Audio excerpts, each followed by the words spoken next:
Hey everybody, what's going on? Rob Cesternino back to talk about season 3 of House of Villains. We had 3 episodes of House of Villains drop this week. 3 hours of villains to talk about, and the big 3 is back together to talk about season 3 of House of Villains. And here with me to talk about it, of course, never a villain, Jenny Autumn. Jenny, how are you? Oh, Rob, we're so back. I got my Jackie fan here blowing on me, keeping me cool. And we managed to lure you into the villain's lair. Like I'm Yeah. so happy. I'm here. I think we podcast about the first episode of season 1, and then you Yeah. two went on to podcast all about House of Villains. But of course, this might be the biggest season ever. It's on Peacock. Tyson is here. I had to jump in and very excited to talk to the Tom Sandoval to my Tyson. It's Chappell. Ooh. Hey, put me in the little sidecar, Rob. I'm here. I thought you were gonna say I was like skipping leg day and look like a refrigerator on stilts. No, I was not gonna say Because that. I have never- been skipping leg day. Make no mistake. Yes. Yeah, I'm skipping everything day. I'm skipping so all it's the okay. days. Right. all the days, all the Yes. days. Well, I am very excited to get the chance to talk to you both about House of Villains. You two, we call it weknowvillains.com, but you two know villains.com. I'm learning villains as we are trying to get Jenny back with us here in just a second. But Chappelle, I have so many questions about how House of Villains works. I mean, it's the whole premise of House of Villains is that it's a spoof of all the other reality game shows that we know and love. So it's like basically Big Brother, but with villains. You know, you get a supervillain of the week. You put some people up for elimination, 3 people instead of the 2. You do it like almost like a veto competition to see who will end up in the finals, 2 on those spots, and then you vote somebody out. Pretty like Big Brother-esque, paint by numbers when it comes to the format, but they just make up stuff. I think that Big Brother says, expect the unexpected, and House of Villains just says we just make up shit. So like this week they might open a pizza box, and now somebody has a secret power. Why? Just because we can. I think last season, Jenny, someone opened a refrigerator door, and we had a thing there too. We just do stuff here, and it's and we're all in on it. I think that's the Was it the black cock? What was it? It was the cock. I don't know what. I don't know. Or was it just big? I don't remember golden the cock? color of it. I think the color matters. because we were giving out the Cocky Award last season. It was like a little rooster. Right. Are we giving out the Cocky this season? Is there a Cocky? I was thinking about this. I was thinking about this Is it today like the because fishy? I think yes, it's our version of the fishy that we Yes. coined last season. It was the Cocky. And I was thinking about this as well, Chappelle. And I was like, because we have the right hand that came in this episode, is it the handy? The handy. Oh, we're I like the handy. Yeah, well, we didn't have the We're cock right- to we're- go we're off right of this back. time, so we have to go with it. Yeah, no. So Maybe House the of Villains- listeners can let us know. Yeah. Right, but basically, Rob, we do what we want on this show. They bring get in that. people who are It's meta. They bring in people who color outside the lines, all the way from the host to all the characters, and so I don't think anybody's ever questioning the fairness of House of Villains. Things just happen here. Things are just Yeah. going to happen here. Okay, It's so silly we as had hell. 3 episodes dropped here. Crazy. Peacock has really lost their minds between a big Traitors finale, Traitors reunion show, and they said, you know what? Also, we're going to give you 3 hours of House of Villains tonight. It's a lot. So dumb. It's so dumb. Why we do this? We're was a tired. lot. We're tired. I would like to have a tiny little bite. I feel like, we are Paul and Plain Jane going face into the cake. There's so much cake.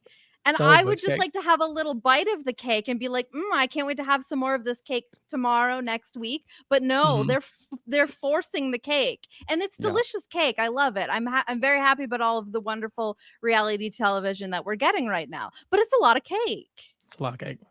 So I'm not even sure how to tackle 3 hours of House of Villains. I mean, we could go through what happened, but I feel like that maybe we should go through the characters and talk about who's here, just in case anybody's listening who may not have watched the episodes and are interested to hear what's going on House of Villains. So why don't we talk through our cast, and we could talk through a little bit of what we thought about these people through night 1 of House of Villains, 3 episodes in.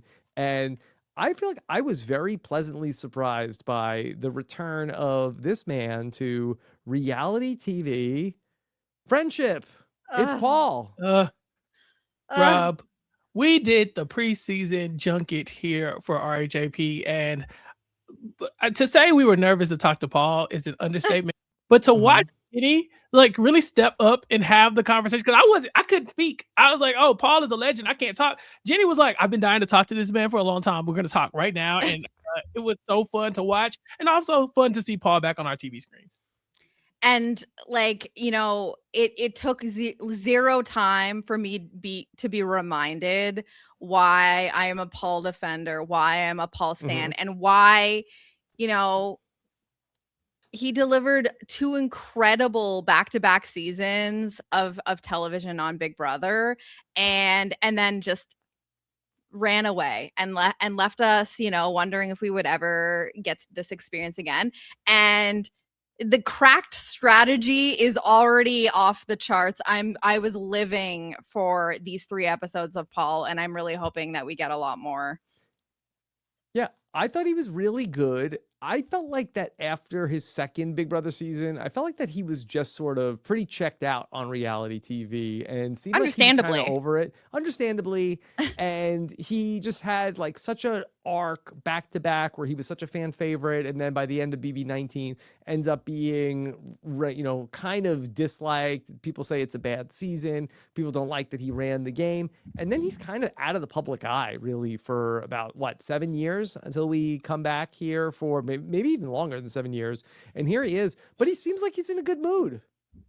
I think this is more Paul speed than Big Brother, honestly, because Paul was one of the fun characters in the diary room yelling. He tried to pull that here, and you know, they were like, hey, cut it out. We don't really do that here. But Paul was always kind of wacky, and I think this cast matches his freak a little bit. You know, they're all known for saying things that you probably couldn't get away on Big Brother. You know, we saw Paul get in trouble for saying certain things about some of the women in the house, you know, and those things came back to bite them later on. But here, I don't think Paul is going to be the person with the loudest mouth or the quickest wit here. But like, not to say that he doesn't match up, but I think there's a lot of competition for that spot. And so, yeah, maybe Paul can play a little looser and have a little bit of fun this time now that they're back for their return to reality TV. Okay. I also forget that, like, you know, Paul was early going on reality TV in your early 20s is a totally different experience. I know it's been, you know, talked a lot about how you're so much you're in a better position to like play to win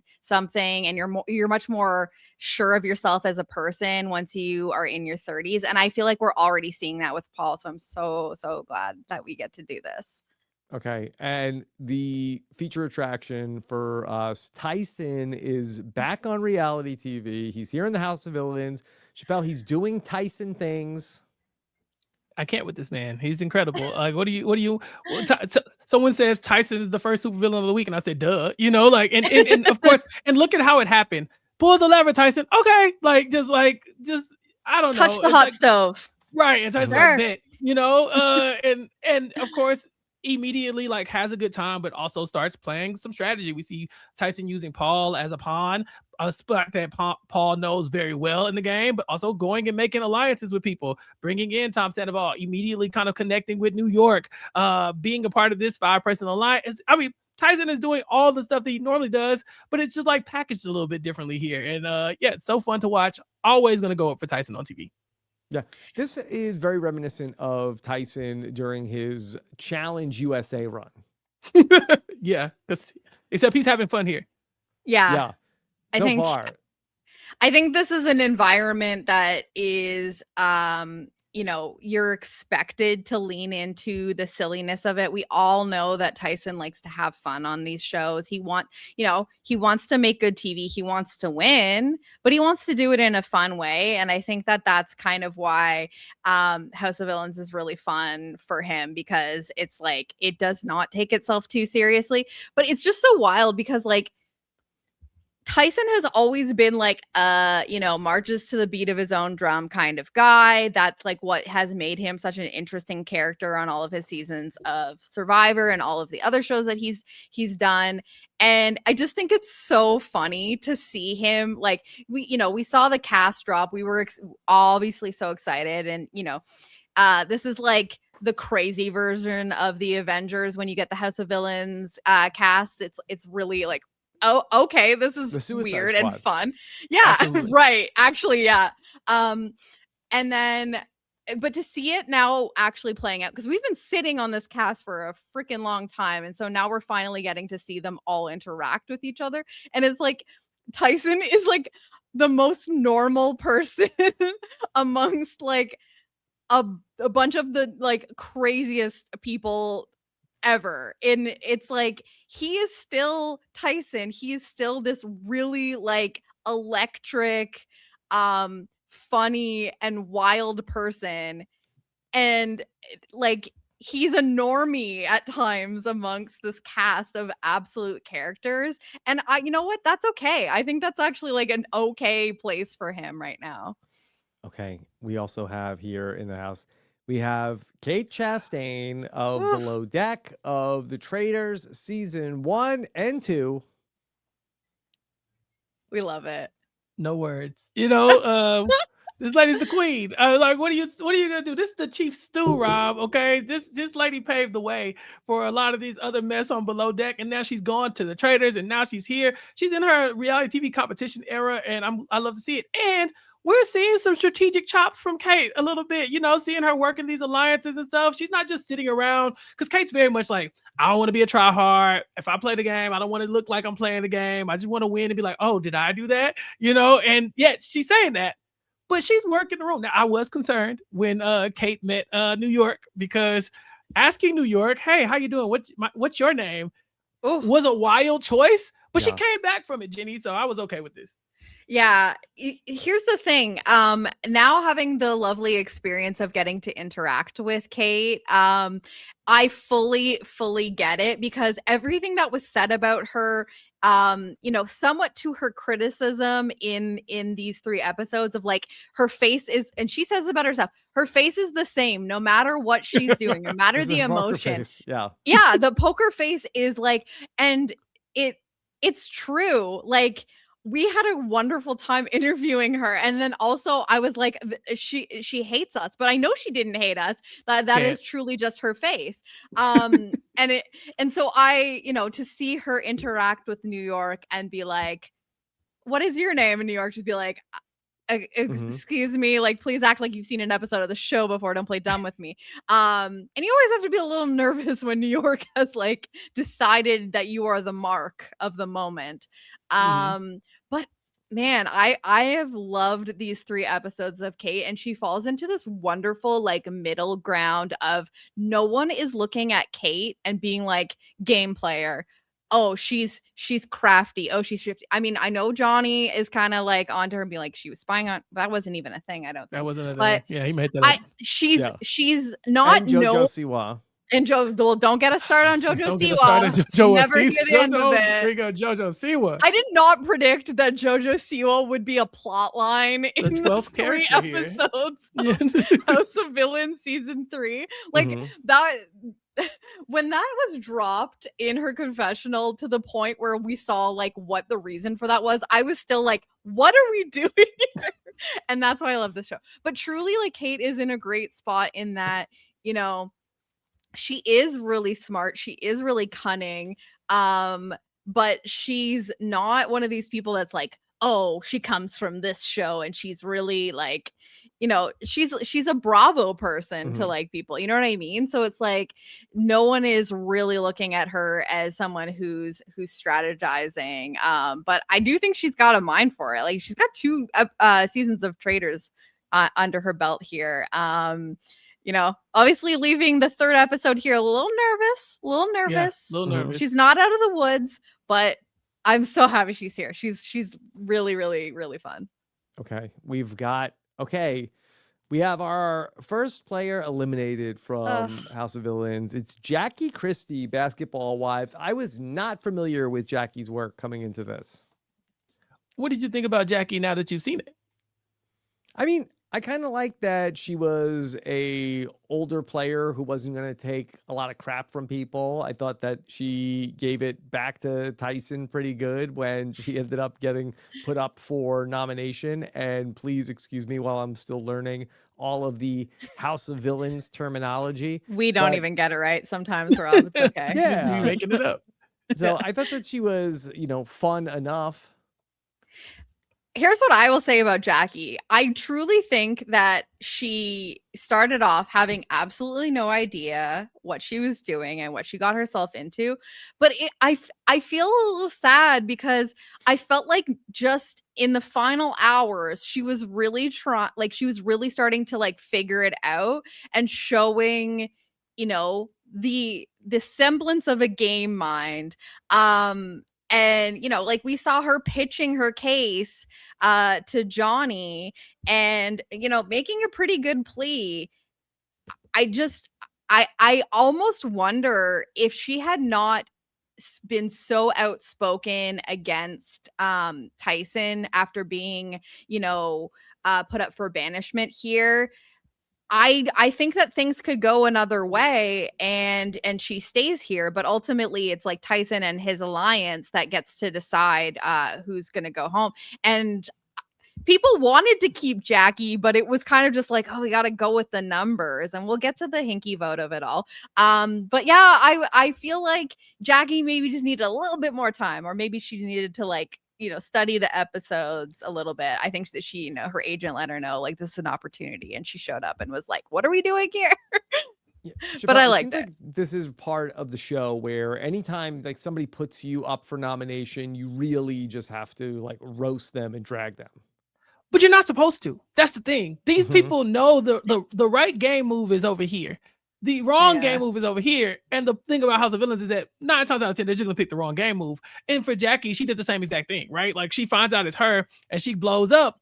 But we'll see, like this is Jackie's first game. She's the least connected and least experienced person in this house when it comes to these types of games. So she's coming in. She doesn't know the rules. She's kind of like, if I have something to say, I'm gonna say something. If I want this bed, it's my bed. If that's the vibe I'm gonna get, then no one's gonna tell me about.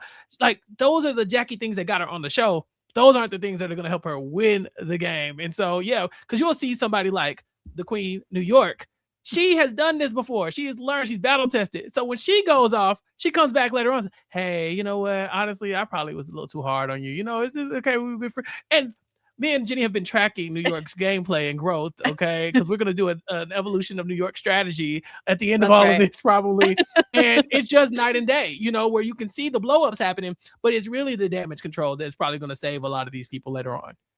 Okay. And the thing is that, like, it's a confusing show in that you are being cast because of, your hijinks on previous shows where Jackie comes from a show where you need to make good TV, and that is how she contributed to other shows, and there's lots of other people that have been on these shows that is what it's about. It's about giving good TV, like calling people out if they did you wrong. And now that it's in the context of a game, and Chappell and I have talked about this a lot, it's like confusing. It's like, do you want to be a villain, or do you want to play it safe because you're also expecting that these people will vote for you to win at the end? And that's why House of Villains is like also kind of gone through like a little bit of an identity crisis. And I'm very interested to see how this season plays out, because it's like in any other scenario, Jackie Christie should be expected to blow up when someone does her wrong, but now she's in this situation where it's a game, and is that the right game move? But I really feel for these people where it's House of Villains, like you feel like they're looking for you to act the way that got you on the show. Right. That's such a good point, where at the end we know it's a jury vote, right? And so you have to have a social game, but shouldn't it be like that if the most people hate you, you should win the show? Right. But are the villains going to be the people who are going to vote for somebody they hate? Stop it. Imagine the villains being the ones who like, we dislike you so much, we're going to reward you with beating me and winning the money. No, we'd rather see you get down on your knees and beg, just so we can snatch it away from you. That's the type of people that we're dealing with here. So yeah, it's counterintuitive, because in a way you would think, if Jackie's this much of a liability and she's going to be this hot-headed, why not keep her around? Why are we eliminating Jackie? She's going to blow up again next week. She's going to piss everybody off. I can sit next to Jackie and win. So yeah, the game has a lot of layers to it, but at the end of the day, these are villains, and we got to expect them to, they're going to pick the villain option first, and then they'll figure out the game later. No, Okay. it's so true. And it almost makes House of Villains as like a game, like one of the hardest ones to play. Because like I know that sounds crazy, especially if these first 3 hours of like the first that you have experienced, because you're like, what is this sideshow What's that happening? I just experienced?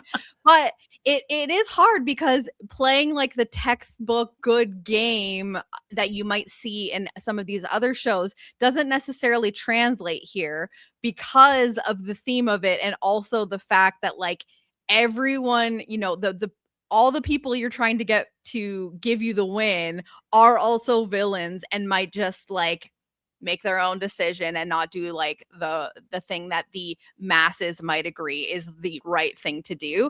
So you have to like balance, you know, trying to play a good game but also maybe trying to not play such a good game that villains decide that they don't want to give it to you. I think it really makes it a very difficult game to figure out from a strategy standpoint. All right. We've got Drita Devanzo. Are either of you mob wives people? I am I now. am now. Yeah. Yeah. If anybody's gonna bring you in, it's Drita. We got to talk to her in the preseason as well, How was Rob. that? And within seconds, she had us. She had us in the palm of her hands. What'd she say? She's so gangster. She's so this lady is a gangster. Okay. She's like, I came to play this game, not really quite sure why, but I won't be trifled with. And you get that vibe from her from jump, but you still expect for her to come in and we watching her, you know, kind of play the game in a way that you wouldn't think Drita would be somebody. Like, she feels like someone who takes herself very seriously. And so I think watching it now is like, oh no, she's getting loose and kind of doing the wacky stuff here as well. Come to find out, she's a reality TV fan, or at least Love Island fan. So that's a funny thing we learned in the preseason. And so she's in a couple of alliances. I think in other shows, it's so easy for the Drita character to just be somebody in the house. Like if this is Celebrity Big Brother, Drita's not doing anything. She's just laying there in the house, you know, and people are kind of playing around her like Dina Lohan, you know. But like here, no, she's in the mix, and that's what I'm like, yes, this is exactly what I'm looking for from Drita. This is good TV. Yeah, of someone who is like, you know, coming with a lesser competition reality background, which we definitely get a lot of these people on shows like House of Villains. I feel so good about where she has positioned herself, whether it's just by virtue of, you know, being who she is and people like being how I felt equally in love and terrified of this woman. Same time. You know, I think that it's really interesting to see where she's at. Like, no, we're 3 hours in and her name is not on anyone's lips. Despite not being in the, you know, like the House Majority Alliance, it does not seem like she is a concern. I wouldn't mess with her. Exactly. That's a mob wife. Drita's like the type of player Rob would align with. You know, like if you were able to align with Candace on on the Traitors, I think you and Drita would get along just fine. Oh yeah. Yeah. I could see that. Yeah. This is your type of vibe. You like big personalities, you said. The fan fiction's going crazy in my head. Yeah. She's fun. And I wouldn't mess with her. No. Yeah. As Who's you gonna shouldn't. put her on the block? Who is gonna put this lady on the block? Who is bold enough? Not me. Sorry. Yeah. And you know what? And let like that, but it is actually kind of a good game move if you're someone where you like kind of hide behind Drita, where you're like, I'm gonna treat this lady well, and you know, the people that are not smart enough to do the same will find the wrath eventually. And you know, that won't be my problem. And Right. we'll see what happens, and then I will just be there afterwards. Like, I actually think that is a really good strategy. Okay, let's talk about Plain Jane from RuPaul's Drag Race.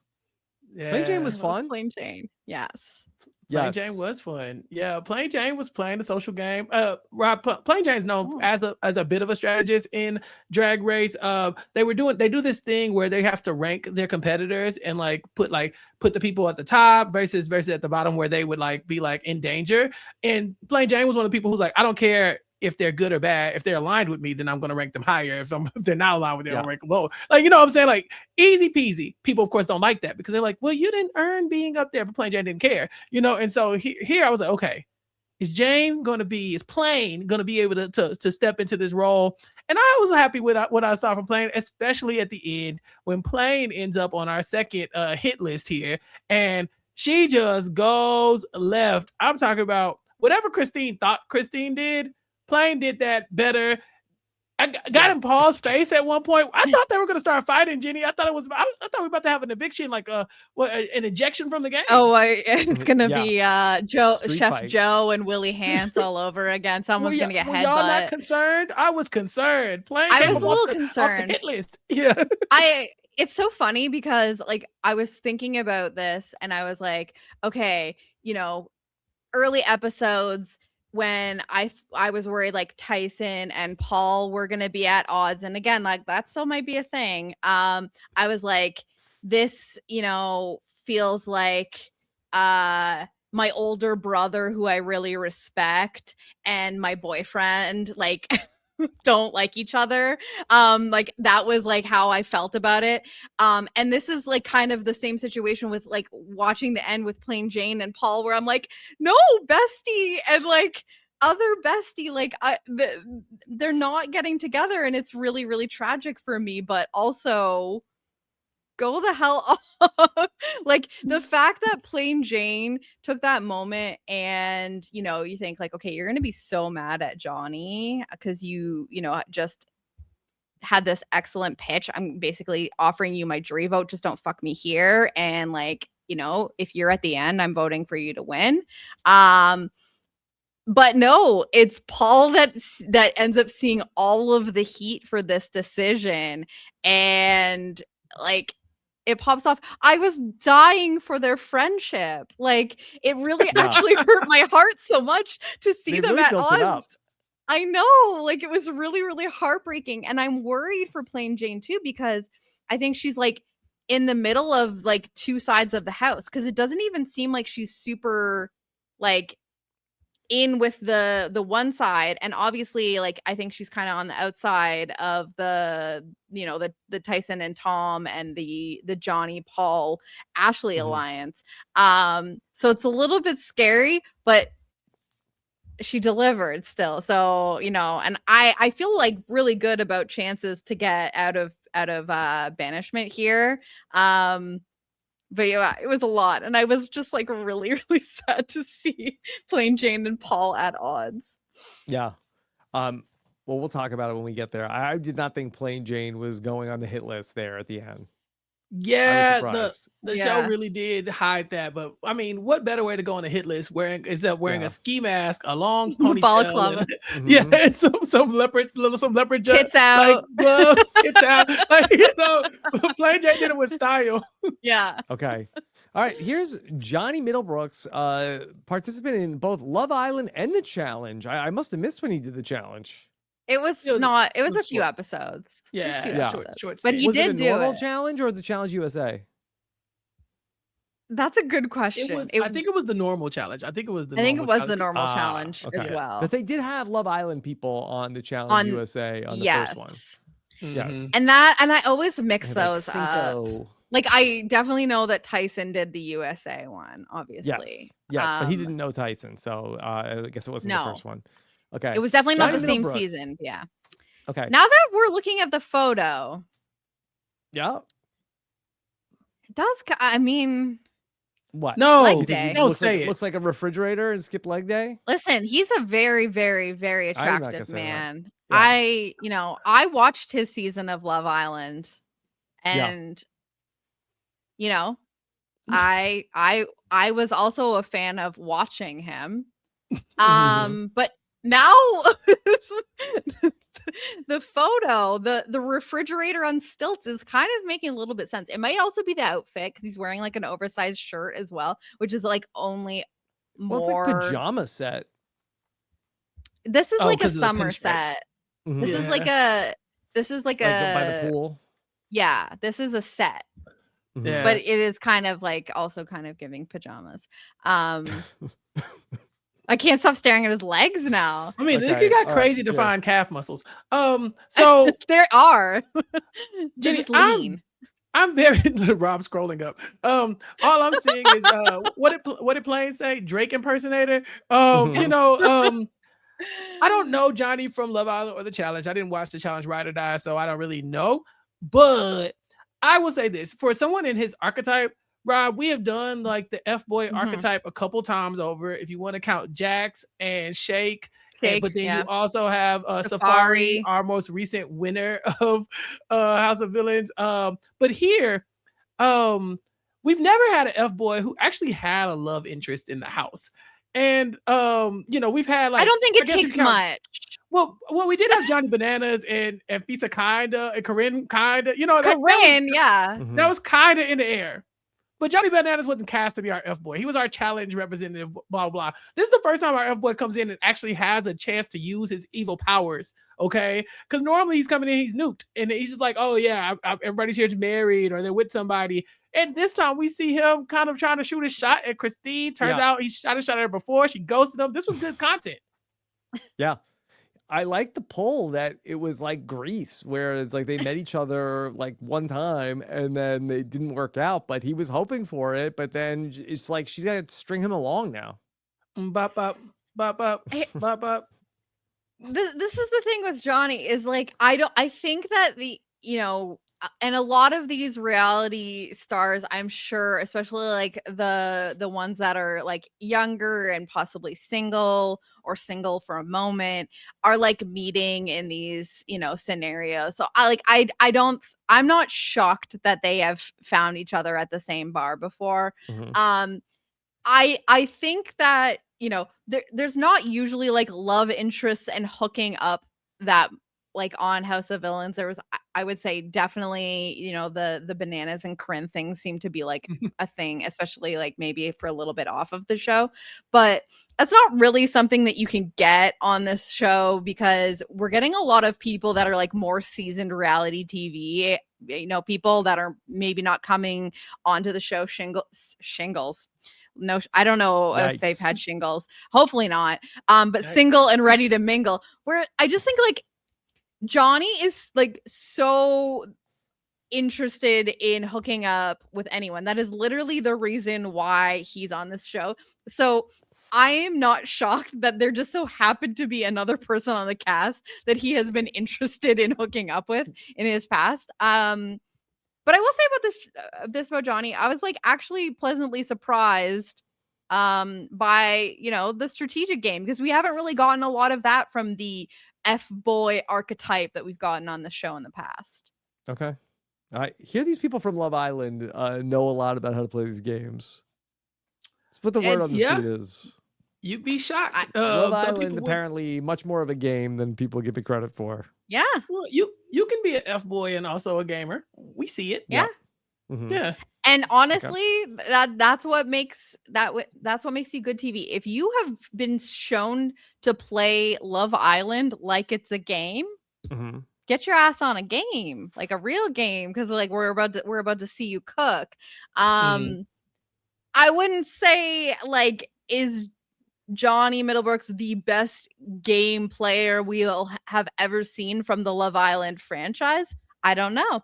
Maybe not. But in 3 episodes, I'm feeling pretty good about him at least coming to play the game and not just, playing Love Island in a smaller house with less options. Okay. All right. And here is Ashley Money Mitchell. Cash millionaire, Cashley Mitchell. Yeah, Cashley's here and she won't back down. She's not going to be afraid to play the game. She's going to say what she wants to say. And she found herself in a good alliance. She's basically in her bedroom. When we did the interviews, they were all kind of in their bedrooms, it seems. Yeah. And so Ashley, Paul, and Johnny are a threesome. But they also have a 2-person alliance attached to them as well with Tom and Tyson. And so, yeah, she's like, okay, didn't come in here planning to work with the boys, but if they want to win all the competitions, keep me safe, then that's what I'm gonna do. Yeah. Ashley is a gamer. And it's really fun to see her play something outside of the challenge because she's been on the challenge a lot. She's won the challenge. She's had a lot of success. but it's really fun to see her play a game in a different context. And she's acknowledging that she's like playing differently because she's like, oh, I didn't think I was going to be working with a bunch of guys, but unfortunately, these other women have not done a competition reality show, and I need to work with people that want to strategize, and that just so happens to be a lot of the other dudes in the house. So she's like, this is the hand that I've been given here.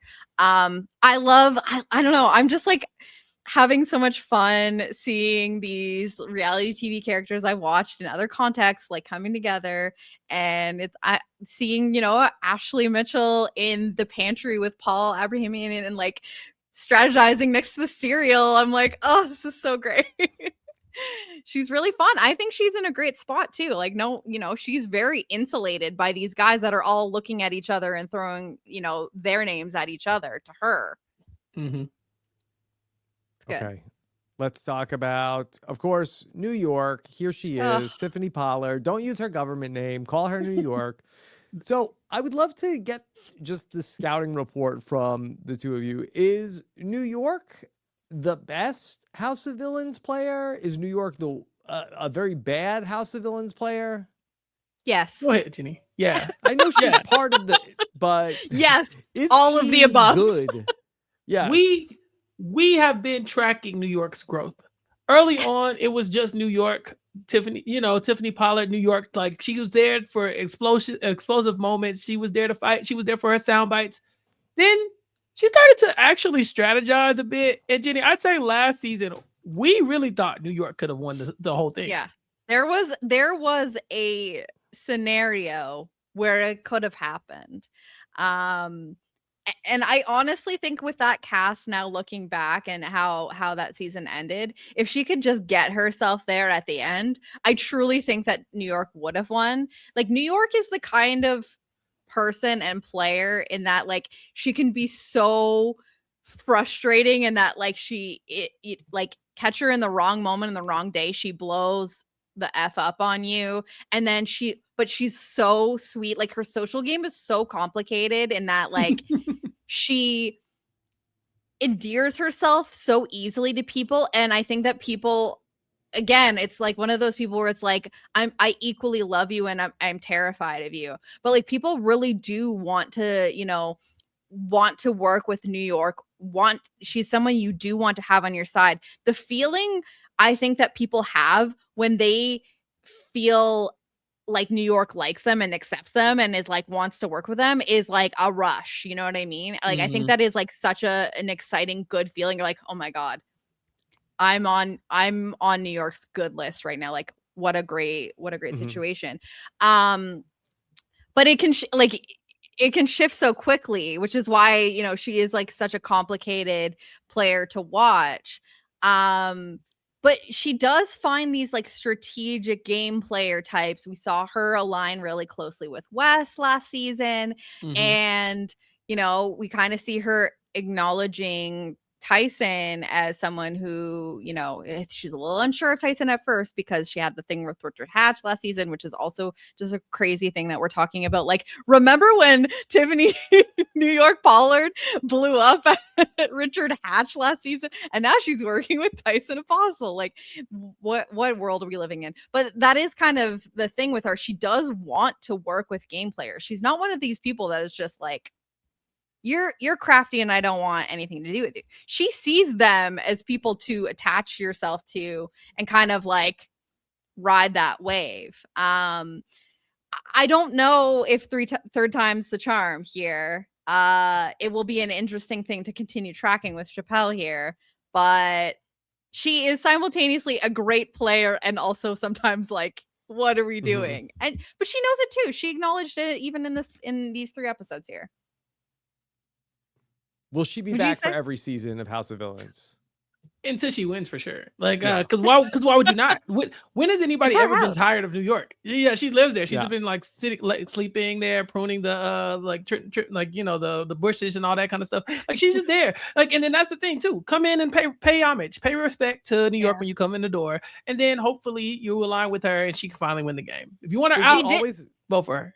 Yeah. They didn't Is show it- her coming in. Like, she was already in the Already house. there. It's important to note. On her Last docking season, when it station. was her second season, they showed her come in. This time, she was like in the bathroom. She was already there. Stuff was Yeah. already like unpacked, basically. Is it always the same house? It has Yeah. been, yeah. Okay. It The has bed, been, yeah. because she always goes to the same bed, same bedroom. Her It was, spot, yeah. her roommate was Corinne in the first season. Who did she room with last season? I Chappell. don't remember. I blanking. think it was Victoria, but then she quickly got rid of Yeah. her. Yeah. Yeah. I think and honestly, Rob, New York was robbed last season. They She were doing was. some weird stuff with some safety chains, and you had to like rank yourself if you were the best villain. She kind of got railroaded at the end. We'd make an argument for New York actually should be a 2-time player and almost a one-time winner at this point. Yeah. Okay. All right. And then we have Christine Quinn from Selling Sunset. I was not familiar with her work either. But here she is. You know, Chriselle was on the Yes. Traitors. This is Last the season. answer to Chriselle. And- Chriselle does well on the Traitors. You bring in Christine immediately. Yeah. And Chriselle and Tom Sandoval did not get along on the Traitors. Right. But see, that's the thing. Chriselle is more of a hero type than Yeah. Christine is. Yeah, Chriselle is that's like what the Christine's one who, the answer. Yeah. right, exactly. Yeah. Like when you think you got gold from Chriselle, you're like, bring in Christine and let's turn this up. Those two women do not get along. I don't know where they stand now, but there's definitely been times where they blocked each other on social media. Like they just personalities don't mesh, and you can see why. Chriselle on the Traitors was so nice and kind, and she's just kind of diplomatic and talking to everybody. She was kind of cool. She didn't really make a lot of waves. We were kind of rooting for her. Except when she Christine's threw Nikki Garcia under the bus for no reason. sometimes she just does stuff. But Christine comes in and immediately, there's fireworks, right? Like she's got the showman's potential here. I mean, she's up on the hit list very early on, and she goes on the longest read of all times, letting Tyson know about himself, Mhm. and so. But these are not things you would get from Chriselle. You bring in Right. Christine when you want a little extra oomph. Again, another person that, is coming from, a non-competition background and is known for like chewing you out when she feels like you deserve it. But is being like, thrust into this situation where it's like also a game and is, trying to figure it out on the fly. I do think that despite doing her little thing when she gets put up on the hit list by Tyson, and listen, girl, I feel you, brevity has never been my strong suit. But she seems to recover well from this in that, she manages to at least convince Tyson that of the two people that end up being up for banishment at the end of the cycle or whatever, that she's the better one to keep around. She's less of a threat. Mhm. Whether that is of her own, intention to give that impression or not, I don't know. But yeah, she's definitely going to get into some fights. And I don't know. I just yet to see the game playing prowess here, but she could be, a good number for some people here. Okay. And then here he is. It's Tom Sandoval. Tom Sandoval, a lot of screen time so far. Tyson said cheating on your wife is like, a good, Very good business. Yeah. good for your business for career. reality TV. And he's showing that. Mhm. I'm glad Tyson says that, because I keep getting this clip that's playing over and over in my head of Tyson in New York kissing, and I just need to know why. We're 3 episodes in, and I have yet to see why those two people were kissing on screen. Like, I'm gonna need to let's get there quickly, because I have questions about that. We all but yeah. have questions. Yeah, people in my inbox right now, like, so do you know what's going on? I don't have any clue. But you know what? It's all in good fun, I'm sure. Tom Sandoval is on his redemption tour, Rob, it seems, because I don't think I've ever heard anybody say anything positive about him. And now after the Traitors, I saw people starting to loosen up to Tom Sandoval. Is he one of the stars in your group chat? So no, I'm not in any group chats with Tom Sandoval, but Sure, I know Rob. that Tyson is a fan, and I think that He is. really the one episode of the Traitors where he sang to the doll. That's the one. That We was saw it in where this. he really it turned. Everybody's like, "What? I love Tom Sandoval." Yeah. I think Puya even said, "I claim him now." Oh well, Puya. You have to pay attention to who Puya claims. It'll come back to bite you. Tom Sandoval, I claim him now. Yeah.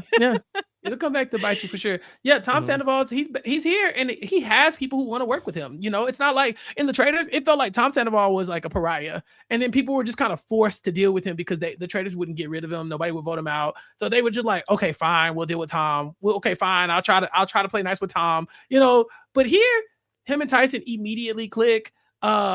You know, Christine comes in saying like, no, I think I like him, you know? And so he's in a situation where he's not the most hated person here. Maybe, just maybe, he can latch on to Tyson and make a run at this thing. Yeah. No, you know, Tom Sandoval is the patsy. Like, I have to push back a little bit here in that, like, he's definitely making allies easier than he did in the Traitors. And again, it's a different game because, like, in the Traitors, Rob obviously can tell you, like, unless you're Johnny and Tara, you don't go in knowing for sure what anyone is. This is obviously a little bit of a different game. So I think that this is better for him strategically, but we are already seeing like this man's own alliance for the most part, seeing him as kind of like expendable. And so I think it's like a better spot for him. And just, you know, having someone like Tyson on your side is extremely helpful. But people are still like very much to be like, listen, if Tom's got to die, like we'll let him go. Yeah, he seems to be like he goes places and he's kind of reviled and I did not watch Vanderpump Rules where I don't know how he acted on that, but so he definitely was a villain to his wife. Is that what it was, a wife or girlfriend? Yeah. And so he was a villain to her, but in the Traitors, like in this, like he's not really like, hey, I'm a bad guy, I'm a villain. Like he doesn't try to really be a bad guy in these other shows. Yeah, but he had such a public scandal. Yes. I mean, they literally called it Scandal. It's interesting though. Yeah. You know, so it's like you can't. It had a different last name. Yeah, I mean, the branding was too good, you know? So it's like people who've never seen, you know, him on TV, people who've never seen Vanderpump, no. They're like, oh, this man is a scumbag. And so then when I see him in action, like, oh, he seems fine. A little awkward, but he seems okay. But then you hear about how the scandal played out, and you're like, wait a minute, I can't trust this man. You know, maybe we shouldn't let him in. So I do think even America, the viewing audience, is probably going to struggle with that a little bit, where like we saw, like you said, in the Traitors, people were like, we hate him, he needs to be out. And by the end, they're like, well, maybe he's not so bad, you know? And I could see that happening here too. Yeah. I feel like we saw like a bit of this on the Traitors with him, where like, you know, he got a little cracked and like got into the game playing of it all. And he was like, he got a little like sweaty about it, but it was like kind of an endearing way on the Traitors. And I think he had that bad pit stains early on. I mean literally sweaty. Like I think that there were a lot of days where he was like soaking through his shirt. Don't know what was going on, but I think that now like that he's played a competition reality show with the Traitors and now he's getting to do this, and maybe the AC is better. I don't know. He's like, seems a little less sweaty. We're getting to see a little bit of that cracked gameplay again. Like we get to see confessionals where Tom Sandoval's being like, Tyson's the supervillain of the week, but like he's doing everything I tell him to do. And, you know, he's having a little bit of fun with like the gameplay of it all. He's getting really excited about like the strategic part of it, which is really fun. I love seeing someone come from a non-competition reality background get put into a game like this and like really take it on. It's the same thing with like seeing like, you know, recruits on Big Brother. Like this is really like the birth of Paul on Big Brother, you know, coming into BB18 and being like, you know, just learning the game on the fly and then becoming really impressive. I love that, and I feel like we're getting to see a little bit of that with Tom, where he sees gameplay and he really wants to get into it, but there's just something about him that is just so disingenuous that like really throws people off, that like no one trusts this man really. Like And I think that is a problem. And some of it might just be attached to his reputation. But I think there is also something about his like demeanor that is maybe a little shifty to people, and they don't fully think that they can trust him. But a lot of his allies can trust him. Like they can trust him. And he's, you know, he almost ended up on the block at the end of this. It's wild. But it's fun. And that's our full cast for the House of Villains. Yeah. Should we talk through some of the bigger moments from these 3 hours as we go through it and go back to the first episode? And so why don't we discuss the episode number 1 where Tyson became the very first supervillain of the season by pulling the lever? They're like little kids. Like you got like New York and I think it was Ashley and then like Johnny being like, pull the lever. And they're like, all right, let's pull the lever. You know, strategy be damned. Tyson's like, if there's a lever to pull, I'm going to be the one to do it. If there's a red button that says, don't push me, you got to expect Tyson to do that. And so he gets rewarded. Here on House of Villains, they try to fake you out like, oh, you're going to be punished for something like that. But typically that doesn't happen. I think we saw New York get immunity last year for basically throwing her entire team under the bus in the first challenge. And we're okay with that. That's just how we do things here. It's villainous. Yeah, there's no fair in House of Villains, and you know there will be little things like this. And Tyson was absolutely correct, where it's like, hey, if there's a thing at the beginning of these shows, it's like, oh, you shouldn't do that. Just do it. Just do it. And Tyson's gonna have fun. So ends up now. Rob, as a good friend of Tyson, do you think that, you know, if it was a traditional challenge, do you think that Tyson wants to win Supervillain of the Week first? Do you think that's something where... I think that Tyson, who also has worked closely with Boston Rob, I think that all of these guys are... I don't know if control freak is the right way to describe them in the game, but they want to, I think, be in charge early and being able to sort of dictate the action of what happens. I mean, if you take a look at how Tyson played on the Challenge USA, you saw it also that very similar. Tyson wanted to get out in front, be the first person to have that immunity that they had in that season. And Tyson wants to set the tone early. And so I think that that's what he wants to do. Tyson is not quite Boston Rob when it comes to needing to control everything. That Tyson likes to, make it look like somebody else is controlling everything, even though he's pulling a lot of the strings from behind. So I think that Tyson did like getting this power first. Yeah, he feels like he can do both. Like Boston Rob can only be the guy in charge. Tyson is the guy in charge, but he's the guy in charge who has a guy who looks like he's in charge with him. And so, I wasn't shocked to see this from Tyson. But yeah, he has to put up these first 3 people. And I don't know. Tyson feels like to me somebody in reality TV terms that could probably play nice enough to not get yelled at. But one episode in, and they're already calling him a snake and a liar. The guy was like, "Okay, we hit the ground running here on House of Villains this season." Yeah, he's getting called a lot of names that he's probably never been called in some of his experiences on reality TV. But that's what you need to expect when you go on House of Villains. All right. They have our first challenge of the season, and it's a take on Severance. Are either of you Severance people? I'm not, but that was my first thought, like that it was clearly like a Severance thing. It's like they came through an elevator, so it's Severance, and then everything else is just them wearing bad corporate costumes. I think, Tom 5 deadly sins. Tom Sandoval dressed like a cartoon accountant. Like that's kind of like the vibe they were going for. He had like the suspenders on, the big glasses. Like it was fun. The challenge was crazy, but all the challenges on House of Villains are. So this is part of the course. Yeah. The challenges are kind of equalizer type things where there's like a little bit of like anybody something can for win everyone. it. Yeah. Which is fun, I think. Add some randomness. Yeah. Which one of the challenges would each of you want to do? Give me the mirror puzzle. I'll be the vain one to put the mirror together. I think I could figure that out, especially if I need to see what my shoes look like with the rest of my clothes. I got it. Yeah. I'm definitely not doing the cake. The cake looked really dry. Like near the end, it was just looked like dry crumb, and I'm like, that would ruin cake for me forever. I too think that I could probably do the puzzle.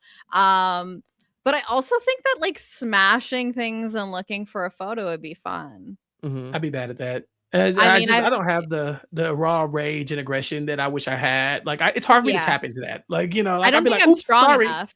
I But I got the would strength, I love- just would be apologizing the whole time. Yeah, I would love the excuse to destroy things on purpose as opposed to just accidentally all the time. So that part would be fun. Yeah. I would not like to smash things. I don't think I could do the crying. I wouldn't like to do the cake. So I think I'd either do the puzzle or what was then go in the money booth. The money booth seems that's fine. so random. Yeah, I feel like I would think about the money move too much. Like if I did poorly, then like I'd lose sleep over that. Like, damn, you couldn't even grab the money; it was right in front of you. You know, like so that one's not for me. But the crying, Rob, that's the craziest challenge I've ever seen in my life. I don't know. For some reason, that one I think it's just my aversion to tears. It's like, oh, you want me to cry on demand? I'd still be locked in there. I'd still be in there. I don't know how I would have ever tapped into that. Well, Shake from Love is Blind is sitting there being like, where was this challenge in season 1? What the hell? The problem was Christine had waterproof makeup. That's why she couldn't do it. Yeah. See, she's also cold-hearted snake. You know, like she's good. She's good. Okay. As a person that uses setting spray as well, like I don't believe that the setting spray impacts your tear ducts. Yeah. It just means that like liquid on your face like might not wreck your makeup. So I don't really expect that like if her eyes were, you don't spray the makeup into your open eye. That's what she does. Yeah. That would explain a lot for me. I don't know. Because I am still like, okay, the tears that you produce might not make your mascara run, might not leave a mark in your foundation, but setting spray will not like stop you from having tears. So I think that like girl just did not have the ability to cry on command, which is understandable. I am someone that can cry. I don't know that I could do it on command. I don't know. I think you could. Draw the line. You think I could? Yeah. Yeah, we'll do it. We'll do it one day on the pod. Just draw the lines and let's get to work. Yeah. Well, yeah. I won't use my setting spray that day. Okay. So Tyson gets to pick who gets to go on the reward and picks Plain Jane and Paul to go roller skating. This did look very fun to go roller skating. Yeah. The rewards are always kind of just like just opportunities to see them do something silly. They usually will talk like a little bit of strategy. I mean, this was interesting, you know, Tyson gets to have the opportunity to, you know, tell Paul that he's planning to put him up, but basically like establish a relationship. But the rewards are just to kind of see them in a funny environment. Okay, was this a misstep by Tyson to ask Paul to be a pawn, considering that Paul comes from Big Brother and that is well-versed in what it means to be a pawn? It did feel like Tyson was Survivor-splaining Big Brother to Paul. You know, it was like, okay, so I'm going to put you up, but you're not the target. And Paul's like, oh, so would you call me a pawn? He's like, yeah, that's exactly what I was. And it's like, okay. I think if it wasn't Paul, this probably is fine. But Paul has basically PTSD from his time on Big Brother. Like Paul the second time was very much in charge, leading from that front spot, that control freak spot that you're talking about, Rob. But that first time, Paul was on the block a lot. You know, whenever people talk about Paul's first Big Brother game, I'm always like, you really think Paul should have won? Because had Victor not came back and took 3 bullets for Paul would have been lost that game because he just stayed on the block. And so, yeah, I think if this isn't Paul, he's finally fine. But because this is Paul and a seasoned game player and a good one at that, I think this might come back to bite him. But my question is, Rob, do you think that Tyson knows Paul? Like it's like the lore behind Paul?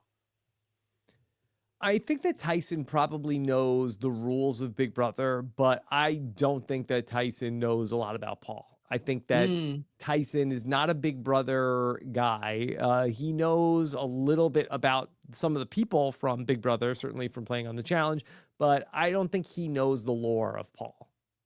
Then I think that could be bad, yeah. But you know, it is a show where you have your phones, and I don't know if like it's the kind of thing where you look up like at nighttime, like the Peridium video of why Paul lost Big Brother 2 They times in might. a row. Oh, Yeah. I they love do that crazy stuff with their concept. phones on House of Villains. Mhm. Yeah, they do I what they need to want. imagine Tyson watching a Peridium video about Paul while they're not Maybe. filming. That's so incredible. Yeah. But like, I think that Tyson had, you know, at least a lot of outs here. Obviously, he's in a situation where there was only 5 people because of the challenge, Yeah. where like half of the people were going to be immune. Like, you're in a situation where you have limited choices as it is, and Paul basically fed the rationale to Tyson in that, like, yeah, if you put up three of the ladies, it's gonna look really bad optics wise. So like, I get that I'm in this situation. So I don't know. I am also speaking from a place of really hoping that the two of them can at least have like a ceasefire for a little bit here. But yeah, obviously the pawn of it all is going to be a little triggering for someone like Paul. Okay, so Tyson ends up with his hit list of Paul the Pawn plus Christine, and then also Jackie, who really then goes off. That, you know, Jackie went on. I'm sorry, Christine went on for a long time. Jackie was also rather harsh on Tyson. Yeah, I think there are people who can go off on you and it feels like TV. And then there are people who go off on you and it feels like, damn, like this person doesn't really like me. I think New York is one of those people who, like, she could go off on you and it kind of feel like, that's just New York. Or like, we can come back from that. I think Christine has a bit of that too, where it's like, she can come back from that. I think Jackie could get a real good hate into somebody very quickly. And so, yeah, this was not the best game move for her. And she would spend the rest of the episode, the next episode, basically trying to get herself out of that position. And I do think she put up a valiant effort. While we're trying to figure out the vote, we get the Tyson and Tom Sandoval bromance, including the fake sitcom intro. This is another trope of this show, Rob, is like they're constantly doing little montages and throwing in these fun little things. That adds to the unseriousness of it all. I I knew the bromance was there. It did not take long for them to show us, to give them basically their own sideshow here. Yeah, it was fun. I like that. It's cute. You can very much see Rob Roush doing this next season, you know, with somebody, pick somebody. You think? Think? Yeah, you think he's a House of Villains guy? I think if he can play like that, I think the thing about House of Villains is that you have to be able to kind of like make fun of yourself a little bit. None of these people can take themselves that seriously. As mad as they get, if you ever insult them, they're all in on the joke. And so I think I could see it for sure. I don't know if this show is his scene. I don't know what his next move is going to be. I'm trying to think of if there was like a Traitors spot that opened up of who would go and do it. Again, I don't know if Candace would do it. You could probably get Lisa Rinna and Rob Roush in this house together. Yeah. You know, well, the thing is that like Rob Roush is also the kind of person that it's like you're going off on him and he's just like, okay. Yeah, like he's not going to give it back to you. And I think that that's kind of what they're looking for with this cast is like, you know, you will kind of get your back up. But I still love the vision of it. Like from a game, you know, aspect, it would be fun. You know who it could be? Who? No. Uh-oh. Wait, hold on. Oh, You're telling me I gotta pick 3 people to go on the hit list, and then one of them is gonna come down? The layers of villainy here. It's like it seems almost a little too obvious, Rob. A little on the nose for that one. Yeah. Michael, be happy to see it. You can see it. Yeah, for sure. Be happy to see what New York says in those moments for sure. Honestly, for that alone. I'm from New York. I'm New York. Yeah. Why do you get to be New York? Oh yeah. Oh my God. So we have our hit list set, and we got to figure out who is going to vote for who. And we see that Jackie has a couple of votes. She has New York, who's going to keep her. She has also the other vote was Trina. No, it was Drita. Yeah, Drita. Drita's got him. But then there's a hinky vote, Rob. There's a third Yes. vote, and Hinky nobody can vote. find it. So before there's a hinky vote, Tom Sandoval is the mystery vote, where we see that there is talk about that one person, Jackie, has been promised by one of the guys that they have a handshake deal. And there's a question of who is the person that made a handshake deal with Jackie? And it's Tom Sandoval. Tom Sandoval is so big, celebrity Big Brother coded. Like this is something you see with like the Chuck Liddells and Meta World. You know what I'm saying? Like just like doing silly shit like this. You're like, why did you do that? He's like, what do you want me to say? No. I'm like, okay, fine. So yeah, Tom Sandoval's right now it's still early. You know, you can, but all these people won't be on the jury. He might need to get his jury management up before that time comes. Is there a jury in the house? flashback? No, I don't think. No. Yes, wait. Probably just hotels. There? Yeah, I don't think so. I don't think we ever I get don't any know. scenes from the jury house. No. Yeah. Okay. But I will say, not to be a Sandoval like defender here, in the flashback, it didn't seem like he was. I felt like it was a little bit of stretching of the truth on Jackie's end as well. But also, like, Tom, you do need to be a little bit careful in like what you're promising of people here.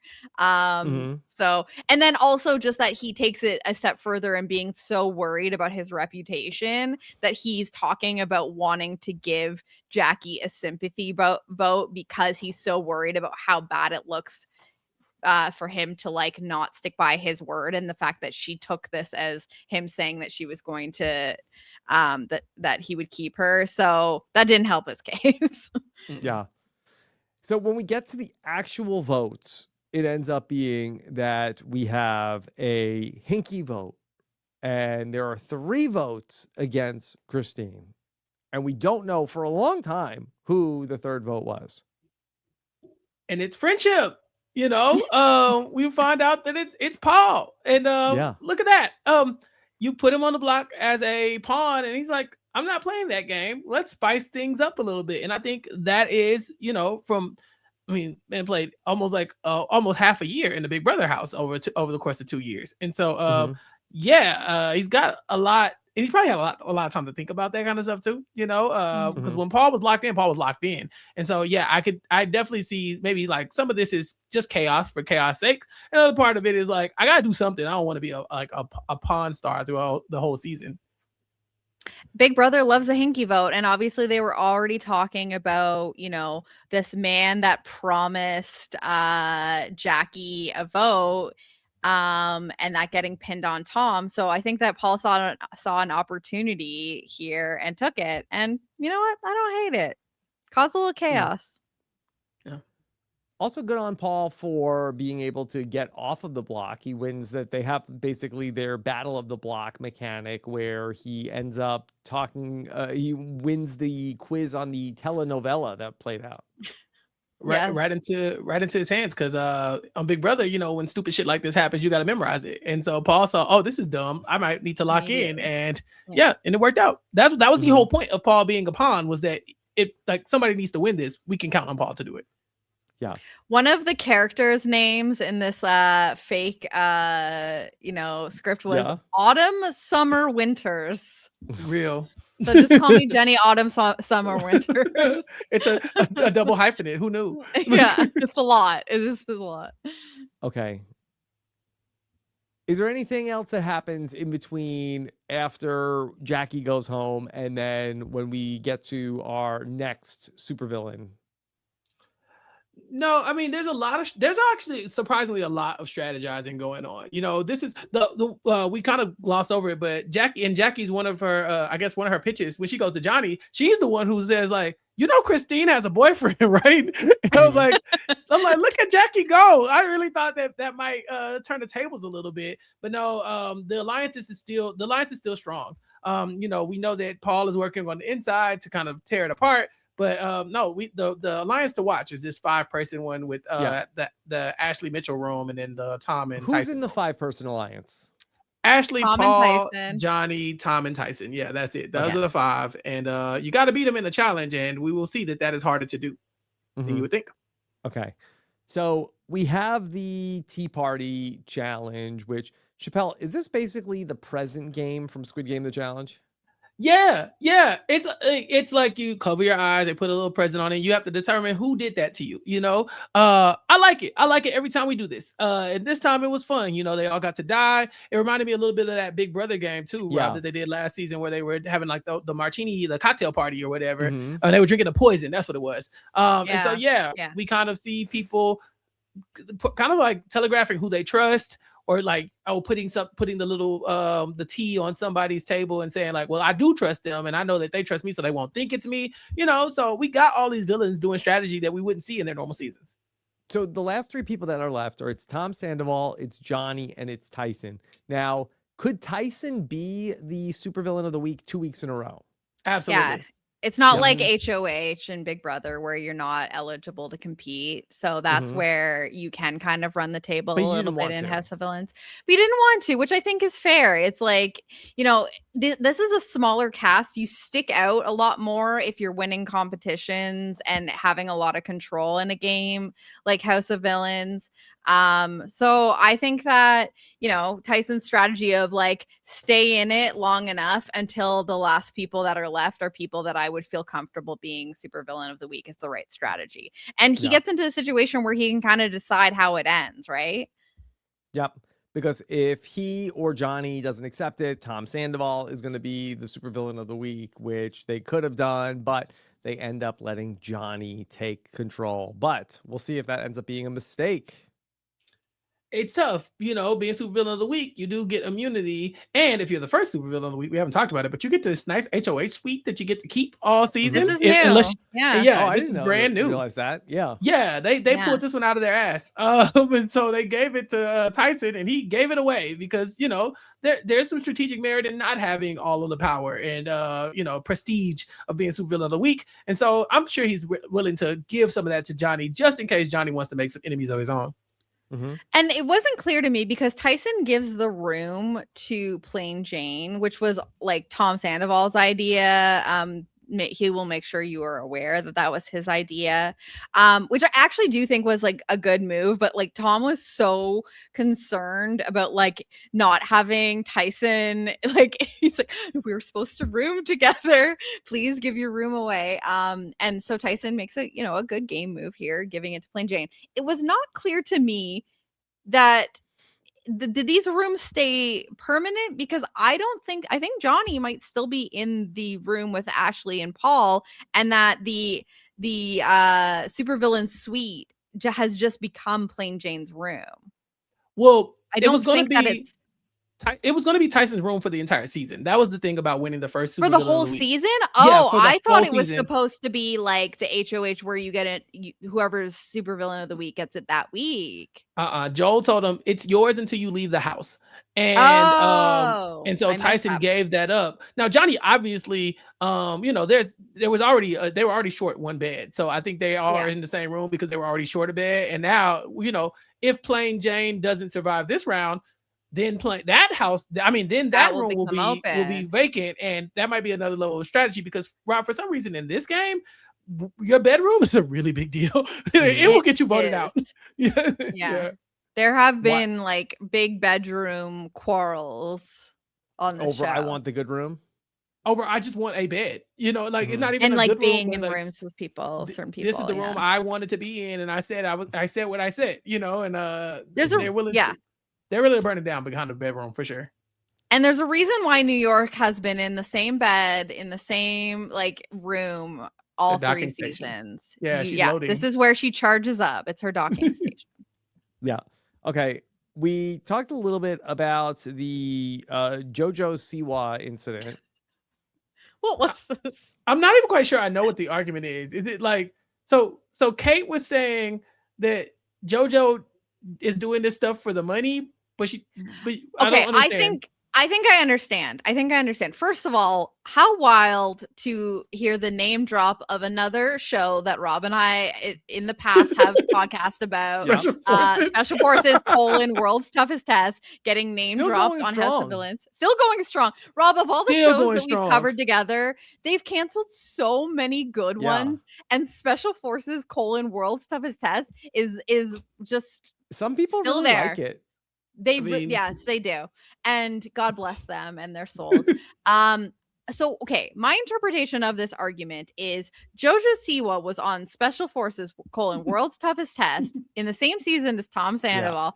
And I think that Kate was saying, like, what is Jojo Siwa doing on the show? Like, she does not need to do this. She's, out in the barracks with Tom Sandoval. And then the perception is that Johnny's sitting at the table and he kind of pipes up and says like, I don't think that people get paid the same for some of these shows, and that for some of these people it's like, hey, They definitely do not. Yeah, like you get I'll take whatever work is offered to me, and also it could be a good move for me to just get my name out there for like my brand or whatever. And so I think that, but then Kate took this as like mansplaining how casting for these shows work, where I think two things were happening here. I think that Johnny, as someone who, despite coming from a very, very popular show, might have taken this as a slight, being like, hey, sometimes you just got to take the billing that's offered to you. Kind of taking it personally and being like, not everything is the same. And Kate taking that as like him inserting himself, being like, listen, this is how it works. This is one of those scenarios where I think that like both people were wrong about like their perception of what was happening here. I don't know. Am I misunderstanding? I told you I didn't know what they were arguing about. I was like, I don't get it. I mean, I kind of like leaning with Kate, like in a way where you're like, why is Jojo Siwa doing World's Toughest Test? I mean, I think whenever you see the cast of World's Toughest Test, your first question is, why is this person? Why here? would anyone do it? And it's literally every person. But to Johnny's point, Jojo just did Big Brother. Like Jojo be looking for work. You know what I'm saying? Yeah. I'm not saying Jojo need work, but she ain't getting no bargains. Yeah. You know? Maybe Kate doesn't have a great sense of what Jojo Siwa's finances are. Exactly. I think that's what Johnny's trying to portray. Maybe is that like, you don't know what people's situation is. Maybe they just need the money. And Kate's like, nobody needs that bad. And you know what? In a way, I also don't falter for that take, because as someone who like covered this show, I'm like, couldn't do it. Sorry. Like you might die, I feel. And also when you're not dying, you're getting yelled at. They could not recruit me. A person could not call me today and be like, come on this show. I'll give you, I'm not going. Sorry. Leave me alone. I would be happily poor. So at the paintball, there is Johnny and Tom and Drita. They go and they're at the painting, and I guess that this plan was talked about beforehand of like, hey, maybe Tom Sandoval Paul says like maybe he should be the pawn this week. Yeah. Tyson liked the pawn strategy so much. We'll see how much they like it. See if Sandoval likes it. But notice how it's not Tyson getting put up as a pawn and that it's Tom getting put up instead. Like, I'm just saying, like, there's a reason why it's not like an eye for an eye type situation where it was like, okay, Tyson, you had to make Paul your pawn last week. Now you play pawn. And no, it's Tom. It's Tom that's going to do it, that they're discussing. But it also comes from the same paranoia about this vote. Tom has now put it out there that he suspects that Paul is the one, which is correct. Imagine the world where like the only person that's like clocked the game move, like a good fun game move is Tom Sandoval being like, no, I think it was Paul. And so, you have two people in the same alliance kind of throwing their names back and forth. But it's kind of showing that Tom is the bottom of this 5-person alliance here. They're saying, hey, let's do a pawn situation, and this time it'll be Tom. Meanwhile, Joel ordered some pizza to the house, and you opened the pizza box and there was a purple hand, and then Tyson instantly grabbed it, but then realized he didn't want it and gave it to Paul. Yeah, a handy. Handy. We got the right hand of the supervillain, and this person will be able to choose who is going to be on the hit list here. And so No vote. yeah, it's like, Like, we get to decide, but together it's got to be Mhm. a agreement. So this is almost like, if Donna Kelsey got to ask for backup in creating Yeah. her short list that If got rid only. of, somehow too soon maybe. still. Yeah, I'm just saying, I'll never let my foot off her neck, figuratively, of course. Mhm. Yeah. And I will say, like, the execution of this didn't end up being as explosive and dramatic as it could have been, because, it ends up going to Paul, who I would say is definitely one of Johnny's top allies here. Like, it's, they're going to be able to come to an agreement.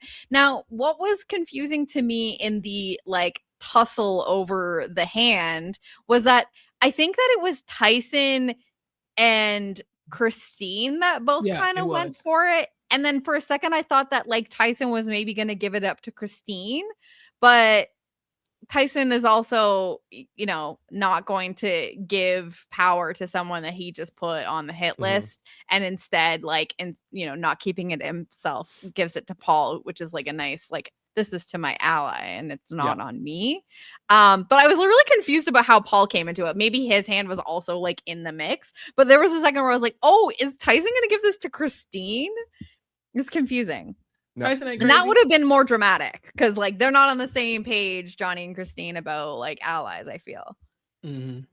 So he gives it to Paul, and Paul's excited, but then realizes, oh, wait, hold on, I don't have a vote. And then this is also going to create some problems. Meanwhile, Tom Sandoval does not want to be a pawn at all, really pushing back hard on that idea. And he's saying, but why? And it's like, well, I guess you're not that into the alliance then. Yeah. Why don't you trust us? Mhm. Even Drita's backing Johnny up. Like, why would anybody vote you out, Tom? It's foolproof. And Tom's like, I don't know about that. I'll give him his things. Tom, don't let nobody make you a pawn. You know what I'm saying? Like, there are definitely times where it could be beneficial, but as they say in the Big Brother house, pawns go home. Pawns go home. I think the right hand thing really was the thing that caused us to backfire and caused them to hold back on doing the thing they wanted to do, because, we'll get to it, but obviously we're going to see them decide to not, make this move of Tom being a pawn. And I think that really was because Paul was a vote that they needed if they decided they wanted to keep Tom as a number, goes away. And, like, this is a small enough cast, and it's a divided house right now. And I think that having, Paul no longer able to vote becomes a big reason why they're, like, not willing to take that swing right there. I think that anyone else gets this, that they easily get Tom up on there.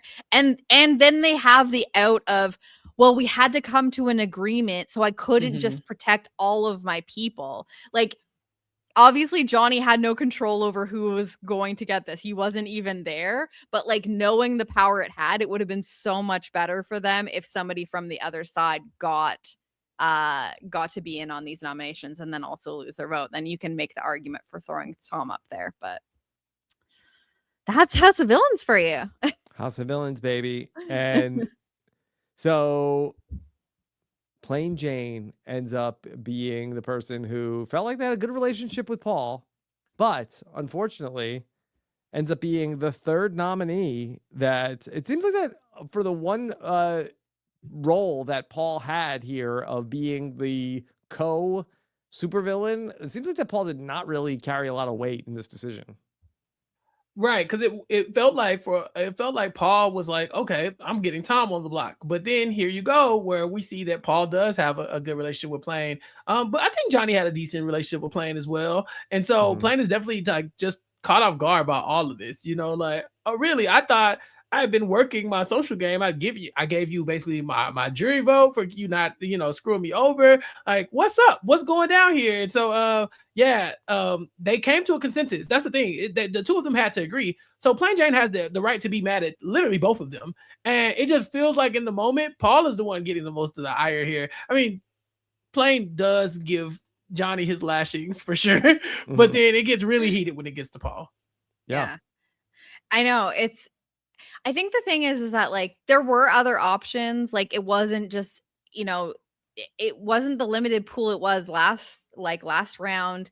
It didn't have to be Tom or Plain Jane. It wasn't one or the other. We did see Paul try to push back, but eventually it seemed like it was not successful. We even see Paul explain in confessional, like I can't remember the exact quote, but it was something about like trying to, like, you try to tell this like juiced up testosterone something like that he's making a dumb decision, like you try that, which fair. So I do believe that, because we see Paul say like, we're not putting up Plain Jane, like we're not doing that. So I believe that an attempt was made, but choices were made to not, maybe give Plain Jane the heads up, being like, you are not the target. There are 3 people up there and we have limited options ish now. So I think that that's also the problem, is that like Plain Jane thought that she's got, something going on with both of them. Neither of them give them the heads up, and that's a problem here. Who is the target? We've got New York, we've got Kate, we've got Plain Jane. Kate, I think, is Johnny's target, right? He seems most against her. Well, he thought she was spying on him. There's a moment where Kate gives her microphone to one of the producers, and when she was like, I think Tyson's like, there she is spying, and Johnny's like, I don't like that. They don't mesh. They're not getting Between along. that and JoJo Siwa. Yeah. The JoJo Siwa pointing at Kate, but Plain Jane's reaction here might have just saved Kate a little bit, because Plain Jane goes left. I'm talking about goes off. If you talk crazy like that to me, I'd probably be voting you out. Yeah, like up in your face, like, we thought hands were gonna be. New York's going, don't hurt him, don't hurt him. New York is genuinely scared that there's going to be a fight. So clearly things got intense, and Joel hits us with top that the Traitors, so I believe that it was intense, because in that moment Joel is basically doing the mic drop here. So I agree with you, Chappell. Like I think that Plain Jane is basically saying like, you just made an enemy, but the problem is you're saying that to 2 people here. That's not a great situation to head into. 3 hours of House of Villains. I'm sure that there were many things that we missed. Any favorite moments that we didn't talk about? I mean, New York going off on as well. Her, when she gets put into the on the hit list, Kate going off. Like you said, Rob, it does feel like they are kind of incentivized here, not by any real incentive. There's no prize money to doing what they're doing, but something about the production of this show says, no, instead of playing nice, just curse that person out. Just say some crazy shit to them. And so we've heard a lot of insults in these 3 episodes. So many that I can't even repeat, and won't half of the compliments I can't even repeat. I was like, oh, I'm not saying that. And so I think there's one thing this show will always give you is some sound bites, and we got a bunch of educational.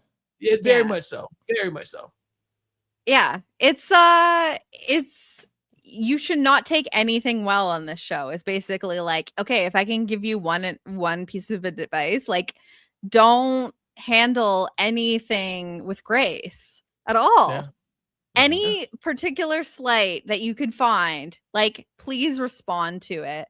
And it's silly, but like there is so much strategic action happening as well. So it's a really strange and funny show. And then you add in all of the like meta of it all. Like it's very self-referential. It does not take itself too seriously. Like, Joel is constantly giving us, the soup energy of like making fun of the very situation that they're in. Montages. There's just so much. There's something for everyone here on House of Villains.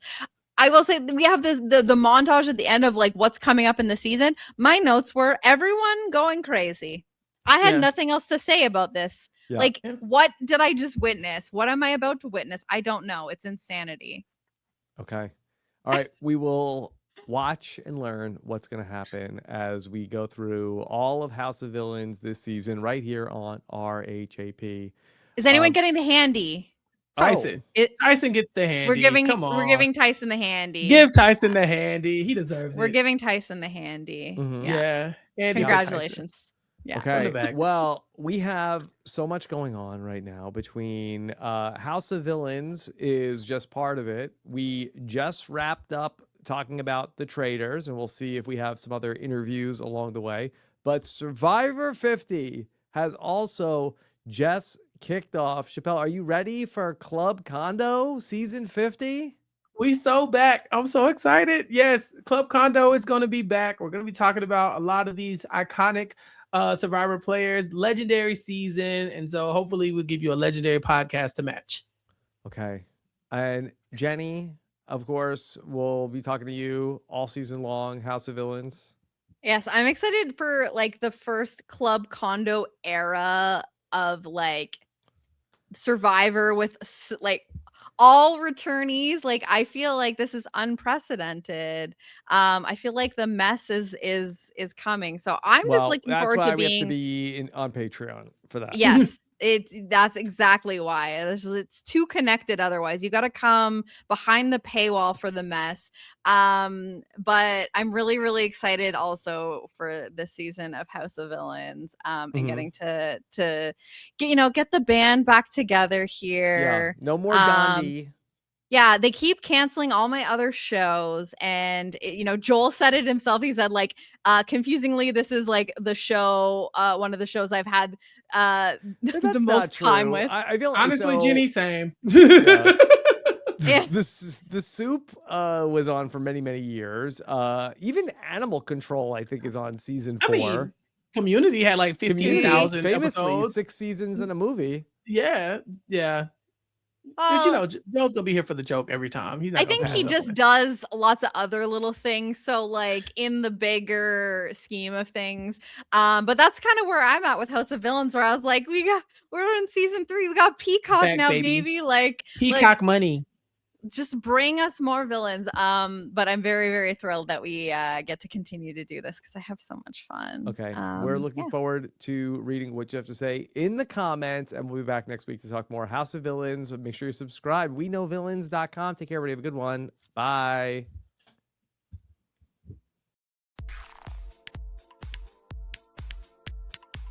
This is RHAP. We know reality TV.